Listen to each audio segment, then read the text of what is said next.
दादी सरकार तुम्हें मानी लिया सर्वनिम्न 18,000 टंका आमर दाबी ग्राच्युटी पेंशन लागू करवा आमर दाबी ढेंकानाल जिलार कोषाध्यक्ष आम आशा भौणी मैंने आज ये उपस्थित होइछु कारण आमर बहुत दिन कहवा पर आमर 2005 मसीह आम आशाकर्मी भाव रही आज जाके भी आम सरकार आम कथा किसी भी शुणुना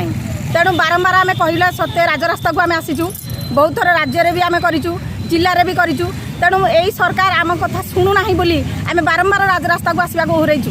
तेणु आम जिलापाल जरिया प्रधानमंत्री को दवापाई यही आमर आशा मानकर 10 दफा दाबी नहीं आम ये आसिक ढेंकानाल जिले में पहुँचीचु आमर पूर्वर इनसेंटिव भी आशा मानक दि जाऊँगी आज पर्यटन में दिखाऊँ कि ठीक रे कौ आशा भौणी मैंने पाऊना 24 घंटा आमर दिन राति खटुंट पछे दरमा होनी तेणु आमको 18,000 टका दरमा दि जाऊ आउ गाँ मानक आशा गृह सुविधा करा जाऊ सब सीएससी पीएससी जो आशा गृह दीदी मैंने जो जाइए हॉस्पिटल रे डेलीवरी राति अधरे नहीं जाऊँ कौन सुविधा ना रही तेणु तांकाई आशा गृह करा जाऊ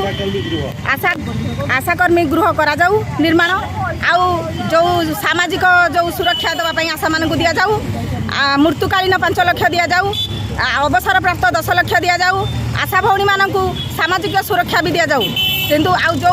मासिकिया दरमा दि जाऊँगा मसर गोटे दिन भाव में निर्दिष्ट भाव में दि जाऊ गोटे तारीख में निर्दिष्ट भाव में टंका दि जाऊ आशा मैंने उपकृत हेबे तेणु आम आशा मैंने जो 48 घंटा खटुंट तेणु तांको यही सुविधाटा कले आम उपकृत हबू आशा भौणी ओडिशा राज्य आशाकर्मी संघ ढेंकानाल जिलार आमर दाबी हूँ मुख्यतः आमर स्थायी नियुक्ति करा जाऊ जे सर्वनिम्न आम 18,000 करा जाऊ आउ अवसरकालीन आमको 10 लाख मिल जाऊ आमको मासिक पेंशन सुविधा करा जाऊ पेंशन मासिक 5,000 कि 10,000 हेल्ले बहुत सुविधा हम आउ जेहेतु आम सब राजरास्ता में बुलूचु लोक राति अधी आम पेसेंट धरिकी आसूँ आमर हठात एक्सीडेंट है ता बाबद आमको मुख्यतः आम धर हाथ गोड़े कटिगला आमको दाबी 5 लाख टका पूरण कर जाऊ। सुप्रभा प्रधान ओडिशा राज्य आशाकर्मी संघर मु सभानेत्री ढेंकानाल जिलार आमर आज रैलीर मूल उद्देश्य हूँ आमर 10 दफा दाबी नहीं कि आम आशा भौणी मैंने आम